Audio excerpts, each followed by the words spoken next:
সরকারি কর্নেশন মাধ্যমিক বালিকা বিদ্যালয়ের ষষ্ঠ শ্রেণীর শিক্ষার্থী আমার মামন। আজ মামনের প্রথম পরীক্ষা ছিল এবং ছিল গণিত পরীক্ষা। ওই যে আমার মামন আসছে।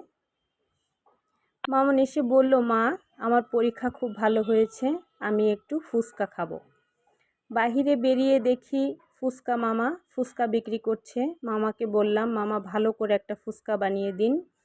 যেই ভাবা সেই কাজ, মামা ফুচকা বানিয়ে দিল আমার মেয়ের হাতে।